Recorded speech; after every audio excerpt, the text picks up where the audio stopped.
While the inmates try to change within the walls of Bilibid, their families and other support groups try to spark change from the outside. They provide moral, emotional, and spiritual support, legal and economic assistance, and even go as far as pushing for institutional changes for the betterment of the country's penal management system.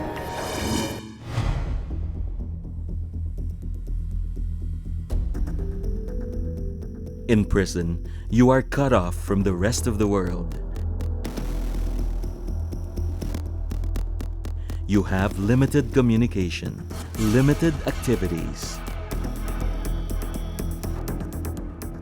Perhaps this is among the biggest hurdles for any inmate: boredom, or in prison slang, buryong.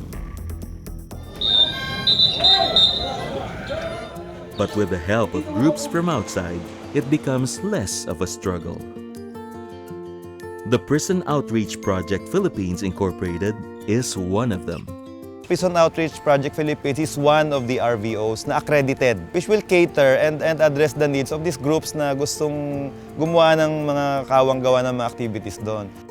What started out as assistance to their fraternity brothers in Bilibid later became a regular effort, wider in scope. They work with inmates themselves in holding various activities.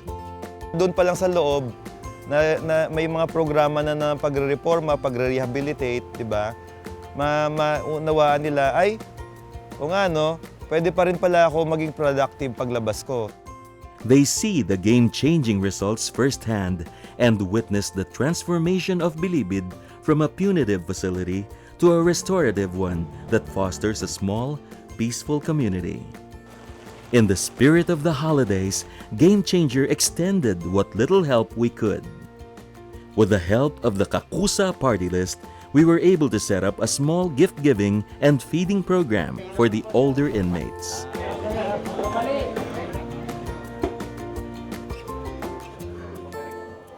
We left them a little token for the holidays.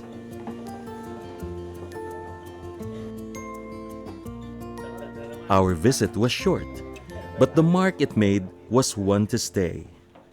Sige po, maraming salamat.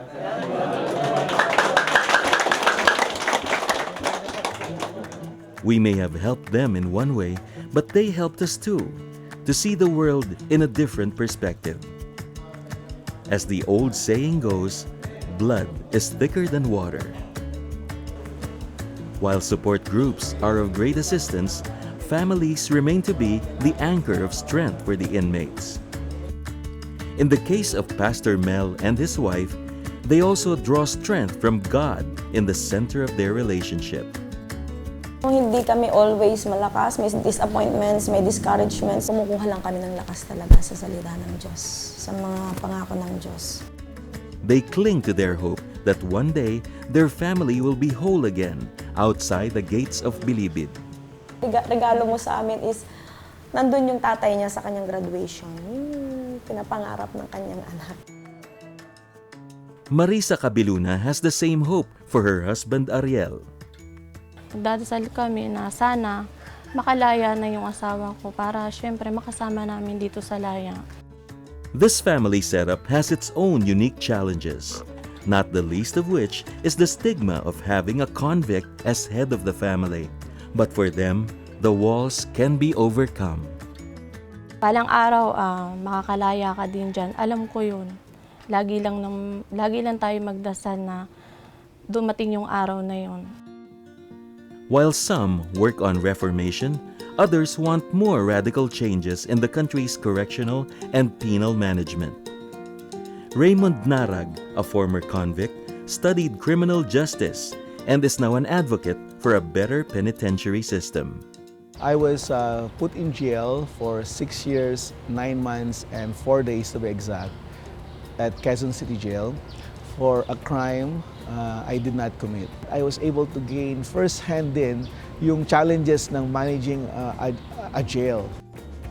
With his first-hand experience and acquired expertise, Raymond is working with the Bucor in implementing much-needed changes.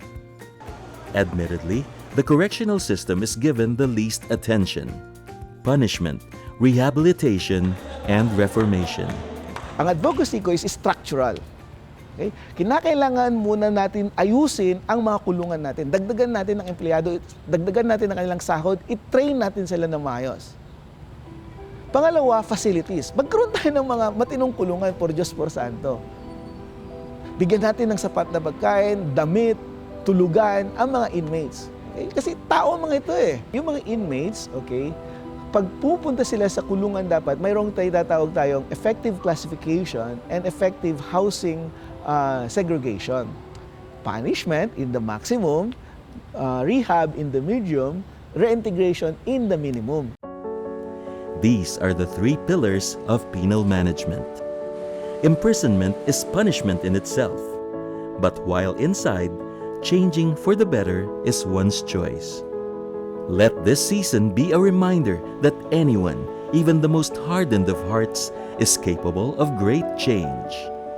Hindi nakakatakot yung mga preso. Diba? Dalawin nyo, find out, it's a community, it's peaceful.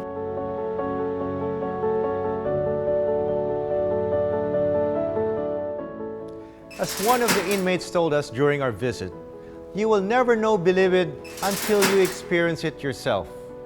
Indeed, we may never have known that goodness still reigns in the hearts of men, even in a dangerous place. That there are selfless individuals willing to spend time and effort so others may change. These life changers are the real game changers. Before I go, remember, anything, any idea, anybody can be a game changer. Are you?